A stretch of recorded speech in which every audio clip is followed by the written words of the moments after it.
네, 북한 관련 소식으로 함께하겠습니다. 고려대학교 남성욱 교수 스튜디오에 나오셨습니다. 교수님 안녕하십니까? 네, 안녕하십니까? 예, 저희가 이제 지난주에 북한의 좀 예상 조치로 남북 공동연락사무소 폐쇄를 얘기를 했었는데 아예 폭발을 했습니다. 지난주에 상당히 좀 북한의 좀 강경 대응 조치들이 연이어졌거든요. 어떻게 좀 바라보셨어요? 네, 저도 매우 분주한 일정을 보냈습니다. 6월 4일 김여정 제1부부장이 이제 남측에게 여러 가지 압박을 예고한 이래로 1차로 남북 공동연락사무소가 형체도 없이 사라진다는 것을 볼게 되기 때문에 저것을 폐쇄한다고 그랬는데 폭약을 장착해서 상상 이상으로 폭발을 함으로써 옆에 15층짜리 지원센터 건물의 외벽이 날아가는 충격을 줬습니다. 물론 북한은 폭파쇼의 좀 달인이기도 합니다. 이미 2008년에 영변 핵시설의 냉각탑을 폭파하기도 했고요. 또 풍계리 핵실험장을 폭파하기도 했습니다. 그랬죠. 충격의 어떤 연출을 하는데 달인이긴 한데 이것이 남북 관계에는 아주 부정적이고요.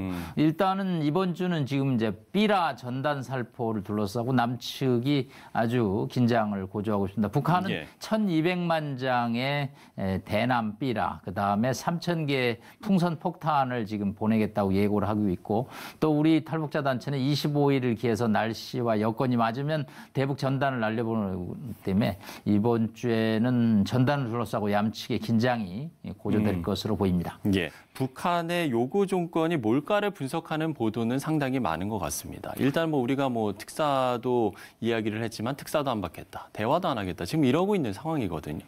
김여정 부부장이 이제 대북 전단을 들고 나왔습니다. 하지만 전단이 본질적인 이유인가에 대해서는 저는 좀 다른 생각을 갖고 있습니다.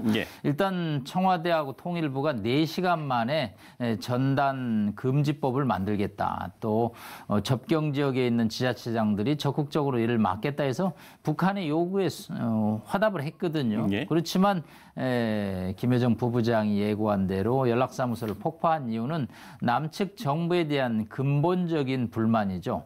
사실은 4.27 판문점 선언 그다음에 9.19 군사합의를 하면서 문재인 대통령이 판문점도 가고 평양에 갔습니다. 평양의 5.1 경기장에서 15만 군중 앞에서 연설을 했고 냉면을 잡수셨죠.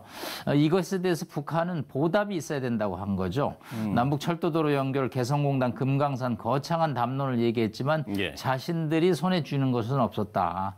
이제 근본적으로 문제를 풀어야 되는데 이 정상적인 대화 협력 갖고는 한계가 있고 충격 어떤 쇼를 통해서 남측을 압박해서 결국은 대북 협력을 근본적으로 바꾸라는 그런 메시지라고 볼 수 있겠습니다. 어쨌든 좀 무력 충돌까지는 좀 안 일어났으면 하는 정말 많은 사람들의 좀 바람이 있을 것 같은데 이 부분도 저희가 좀 짚어봐야 될 것 같은 게 김정은 위원장이 안 보여요. 어떤 이유라고 좀 보십니까? 김정은 위원장 본인은 트럼프급이라고 생각하는 거겠죠. 그렇기 때문에 남측의 문재인 대통령이나 청와대는 김여정 부부장이 상대하라는 메시지겠죠. 이 이면에는 악역은 김여정 대남 관계, 어떤 본인의 어떤 통큰 지도자의 이미지는 김정은 위원장이 하고 있다. 한편으로는 지금 5월 1일 날 순천 인비료 공장에 김정은 위원장이 착공식에 나타났지만 여러 가지 대외 활동이 그렇게 활발하지는 않고 있습니다. 저희가 건강 이상설에 관해서 많은 정보를 탐문하고 있지만 아직 구체적으로 손에 잡히지는 않고 있습니다만은 대외 활동을 줄이고 전면에 나서지 않은 이유 중에 하나가 김정은 위원장의 뭔가 조금 불편한 그런 것도 예상을 해볼 수 있고요. 또 그러다 보니까 몸의 불편함이 심각해졌을 때 아직은 김 위원장의 아이들이 10살 정도 수준이기 때문에 후계 임무를 맡기는 어렵죠. 그래서 이제 여동생 김여정을 전면에 내세우면서 일단 2인자 역할을 하면서 또 후계자의 어떤 위상도 구축해서 북한이 6.25 사태 또 비상사태에 대응하는 그런 전략도 있다고 볼 수 있겠습니다. 그렇군요. 자, 미국 상황도 저희가 짚어보지 않을 수가 없을 것 같습니다. 전 백악관 국가안보 보좌관이었죠. 볼턴 전 보좌관이 회고록을 냈는데 이게 상당히 좀 파장이 커지고 있습니다. 어떤 배경인지 일단 좀 설명을 좀 해주시면 좋을 것 같아요. 미국 정치 200년 사상 초유의 일입니다. 전 국가안보보좌관이 17개월 동안 트럼프 대통령을 모셨습니다. 그런데 이제 트럼프 대통령과의 어떤 노선을 둘러싸고 불만이 이제 고조됐고, 본인이 17개월 동안 있었던 일을 이제 회고록으로 출간을 했습니다. 그래서 그 일이 일어났던 방이라는, 아마 백악관에 있는 방, 그것을 이제 제목으로 달았는데, 이제 이걸 왜 출간하느냐에 관해서 뭐 여러 가지 추정이 있습니다. 돈을 벌려고 그런다. 또 두 번째는 트럼프 대통령의 재산을 막으려고 그런다. 이제 일단 미국 법무부는 국가기밀 어떤 위반, 유지 의무안 때문에 이 책의 출간을 금지하는 어떤 요청을 했는데, 또 미국의 법원이 이를 기각해서 이제 23일 날 출간 예정인데 이미 온라인에 해적판이 돌고 있습니다. PDF판이.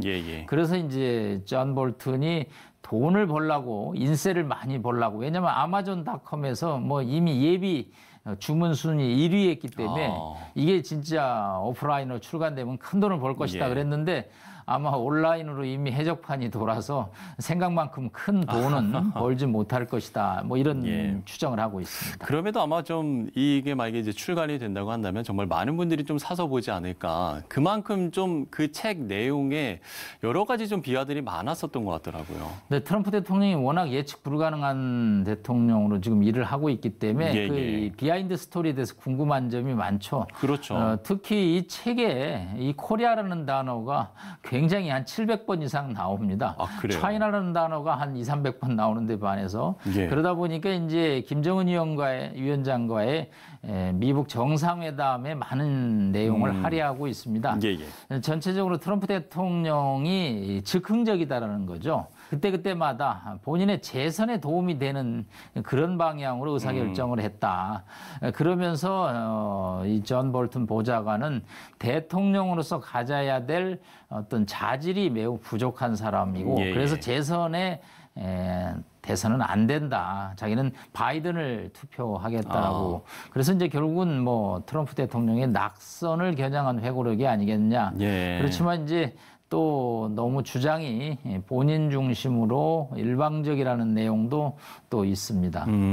말씀을 해주신 것처럼 지금 이제 트럼프 대통령에게도 상당히 재선이 정말 중요하기 때문에 지금 이 미국 내 그 국내 문제 때문에 한반도 문제를 돌아볼 겨를이 있을까 이런 좀 시각들도 있는 것 같아요. 이 부분은 어떻게 보세요? 그렇습니다. 뭐 김여정 위원장의 여러 가지 담화로 시작되고 궁극 목적지는 워싱턴입니다. 그러나 과연 11월 3일 미국 대선 때까지 지금 트럼프 대통령이 그제 오클라호마 털사에서 공화당 당원 지지대회를 해서 뭐 100만이 모일 것이다 그랬는데 뭐 관객들이 진짜 15,000명에 불과해서 흥행에 실패함으로써 이제 격노하고 있다. 그래서 본인의 재선이 지금 경합주에서조차도 바이든한테 지금 밀리고 있어서 재선은 물 건너가고 있기 때문에 아마 북한 문제에 관심을 갖기는 매우 어려울 것으로 지금 보이고 있습니다. 그렇군요. 네, 그야말로 한반도의 정세가 급박하게 돌아가고 있는데 계속된 상황들을 저희가 좀 지켜봐야 될 것 같습니다.